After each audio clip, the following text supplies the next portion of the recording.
Assalamualaikum warahmatullahi wabarakatuh. Alhamdulillahirabbil alamin wa bihi nasta'in ala umuri dunya waddin. Wassalatu wassalamu ala asrafil anbiya'i wal mursalin sayyidina wa maulana Muhammadin wa ala alihi wa sahbihi ajmain. Amma ba'd. Pada kali ini saya membawakan materi yang berjudul Ramadan. Apa sih arti dari nama Ramadan itu? Atau ada apa di balik nama itu? Sehingga yang terpikirkan di benak kita bukan hanya puasa, itu bertaubat kepada Allah Subhanahu wa taala dan melakukan amal-amal soleh hanya untuk mendapatkan pahala dan menggugurkan dosa-dosa. Kita mulai pembahasan tentang Ramadan ini dari Quran surat kedua Al-Baqarah ayat 185.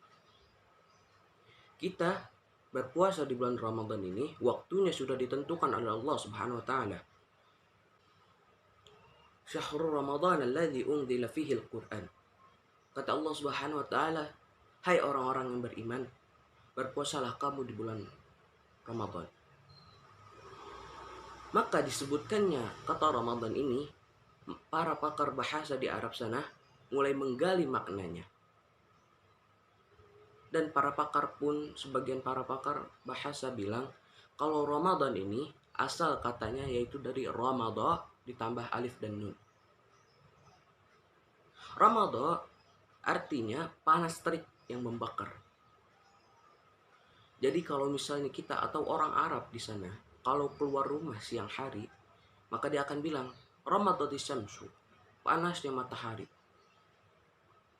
Dan kalau panas terik matahari itu sampai membakar segala apapun, sampai menghanguskan segala barang apapun, hingga kertas pun terbakar hingga abu atau debu pun tidak terlihat, itu makanya ditambahkan, rumusnya ditambahkan sigah mubalaghah, maka rumusnya ditambahkan alif dan nun. Jadi dari Ramadan ini dijadi Ramadan, panas terik matahari yang menghanguskan segala apapun sehingga debu-debu pun tidak terlihat. Dan kenapa bulan saat kita berpuasa ini dinamakan oleh Allah Subhanahu wa taala dengan nama Ramadan?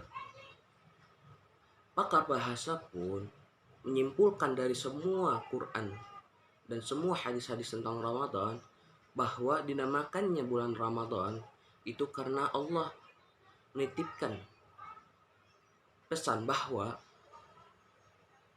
di bulan ini, khusus di bulan ini, semua dosa-dosa yang pernah kita lakukan dari balik hingga sekarang ini bisa dihanguskan oleh Allah Subhanahu wa taala. Bisa diampuni oleh Allah Subhanahu wa taala.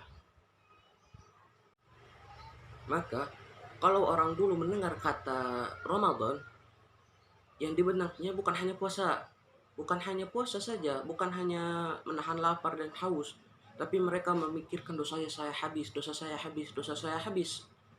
Dan satu harapan yang paling didambakan oleh hamba Allah Subhanahu wa taala bukan hanya dunia. Bukan dunia. Tapi adalah ampunan dari dosa-dosa yang pernah dikerjakan oleh dia. Saya mau tanya sebentar, apakah kalian tidak mempunyai dosa? Atau dosanya sedikit ataupun banyak?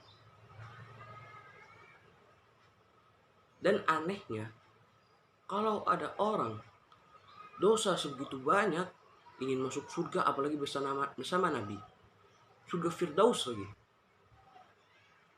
Bagaimana kita mengatasi itu?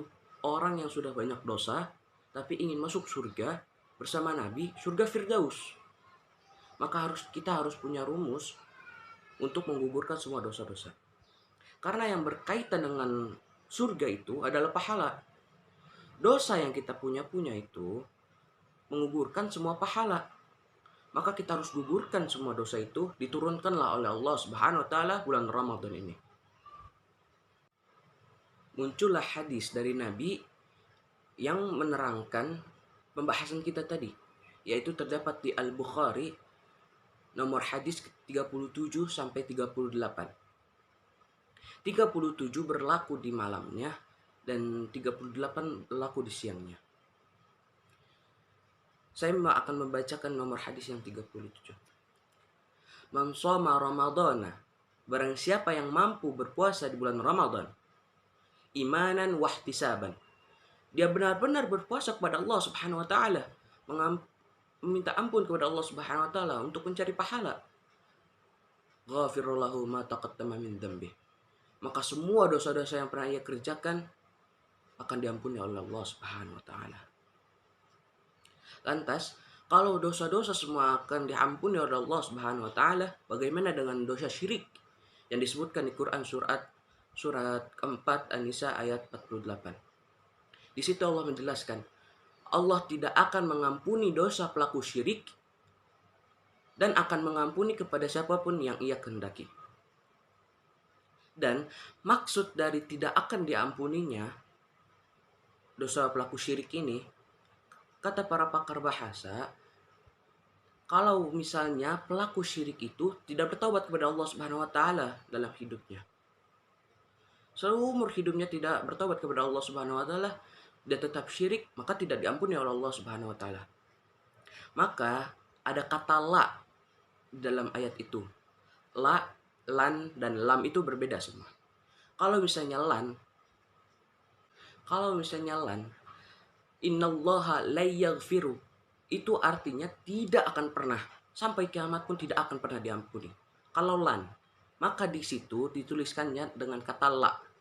Kalau misalnya dia pernah syirik dan dia meminta ampun kepada Allah, bertaubat kepada Allah, menangis, bertaubat kepada Allah Subhanahu wa taala di bulan Ramadan, maka akan diampuni oleh Allah Subhanahu wa taala. Dia kembali ke jalan Allah dengan maghfirahnya.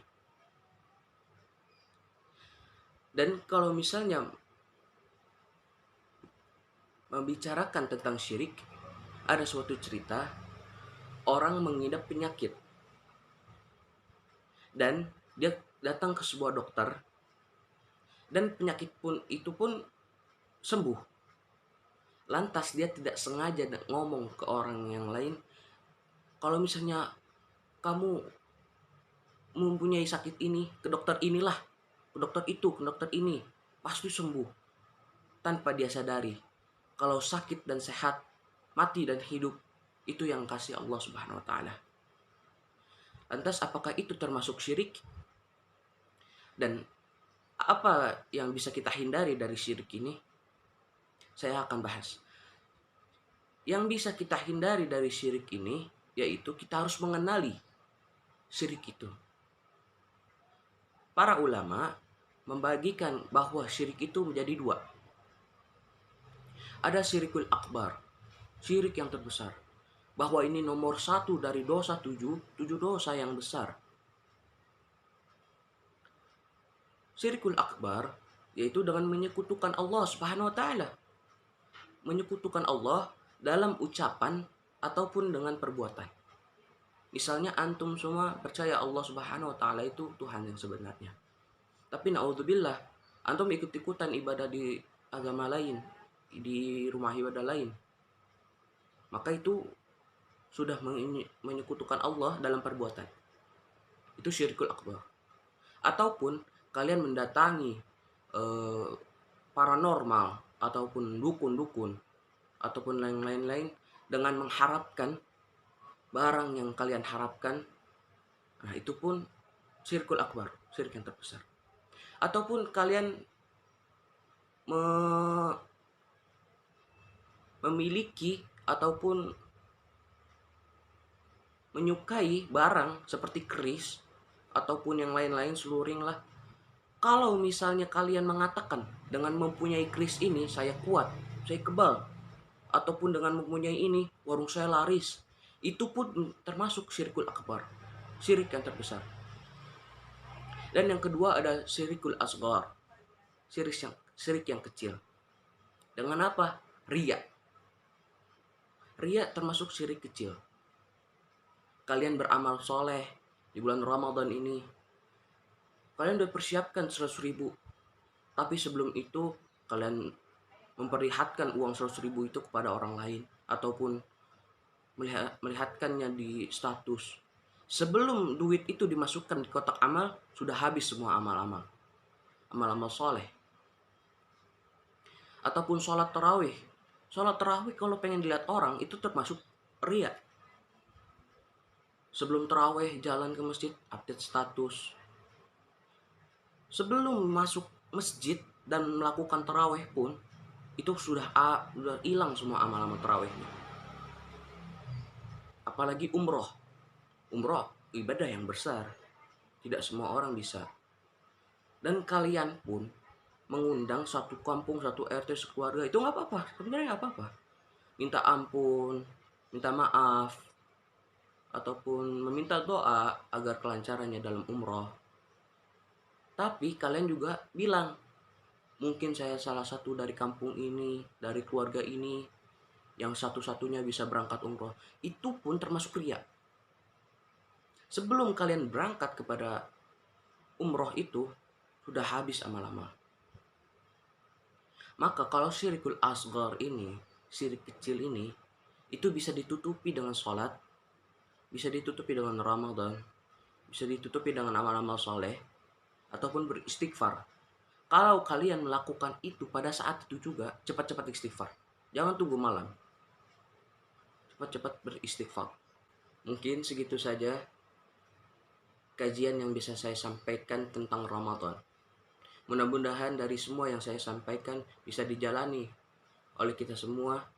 Dan mudah-mudahan kita diberi kesehatan di bulan Ramadan ini. Dan mudah-mudahan kita bisa dipertemukan lagi oleh Ramadan tahun depan. Dan insya Allah